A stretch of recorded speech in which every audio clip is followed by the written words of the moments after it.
This has to be the dumbest video I've ever made. I mean, there's still room to go, trust me, I will top this. But for now, this is it. On a serious note, I had thought of this randomly when reflecting on how much F1 has changed since the moment I first started watching it. Which, according to some of you, was literally last week. But listen, you fuckers, just because most of the things that come out of my mouth is fucking bullshit, doesn't mean I know nothing about the sport. Look at Verstappen, he's got 3 championships in the bag, but he still acts like a fucking lunatic. No, man, don't give me that. You guys give me this strategy, okay? I'm trying to rescue what's left. Well, if it's not the car, it's the strategy for Max Verstappen today. In any case, this is actually a pretty interesting thing to consider. Like, honestly, when you really think about it, wouldn't you be intrigued to know what F1 could be like in the far, far future? Could be wild, you know? So I suggest we take a gander and try to figure out what F1 would be like in 2050. That is, if World War III doesn't start and we don't implode as a society altogether. Yeah, bit grim, innit?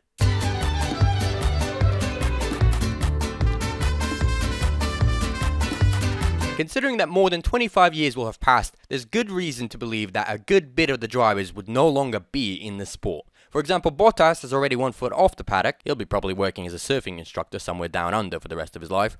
The 2 French guys, I don't even know how they're still in the sport now.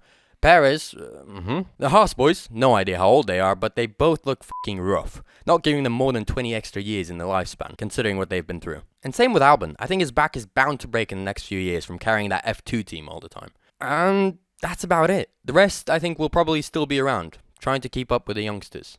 Which, by the way, majority of the grid will be made up of fucking children. Not fucking children, just children. It's just...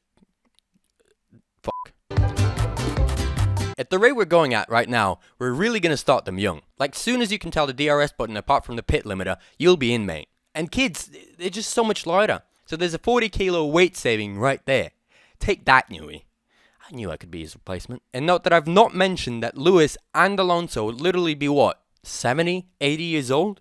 But we both know those guys are not going anywhere. It will be the 15th World Championship for Hamilton, and Alonso will have come back from yet another hiatus from the sport, this time having won the MotoGP, while blindfolded, and writing a bestseller at the same time. Yeah. After all, they'd still be younger than the president in the States. Another important aspect would be the cars. Considering F1 has adopted the perspective of the average American, which is the bigger the better, and they do tend to live by their beliefs, the cars will only grow in size. So much so, F1 would merge with the semi-truck division by 2040, CAT becoming the main sponsor of Mercedes. The engines, on the other hand, I'm happy to announce, will not be fully electric. Yeah, exactly. Instead, they will continue to shrink, reaching a substantial 0.008 cc's with a 1.5-ton hybrid setup. They'll each have a renewable power station they'll lug around. That could power the whole of Manchester, but instead is fully used up whenever the driver presses the overtake button. The tyres, on the other hand, would probably be just as shit as they are now. So, the racing would essentially revolve around 20 to 30 pit stops the cars would have to be making, changing tyres every 2 laps or so.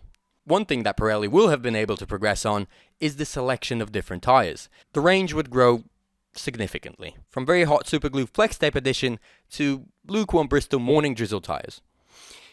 If you think drivers are having trouble selecting tyres now, yeah, this will be fucking fun, won't it? With regards to the racetracks, there will be at least 72 of them, 1 for each state in the USA, 1 in Texas. I am saying it separately because there's 0% chance that place does not start a civil war and break apart from the country in the next few years. 1 for each authoritarian Middle East oil country, can't forget our main sponsors. Monaco, of course, will stay. Can't leave out the most uneventful race on the race calendar, can we? But no more British Grand Prix. Yeah, the government was kind of mad. Well, after producing 75% of world champions in the sport, the country finally realised all of them moved to Monaco and hadn't paid a single penny in taxes from their winnings. But they did knight 15 more drivers. That's going to count for something.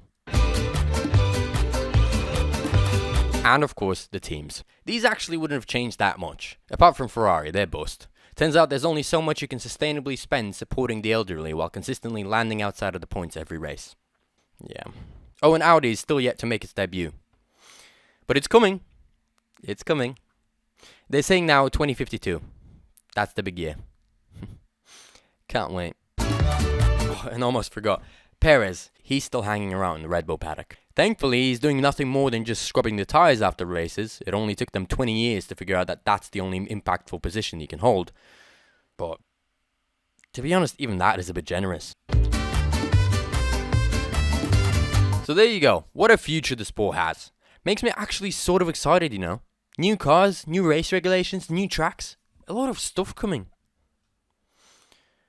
By the way, Norris still only has that one Miami race win. After 10 years of straight podiums, he's actually checked himself into a mental institution. It is a bit rough. Well, at least someone's keeping Charlie company.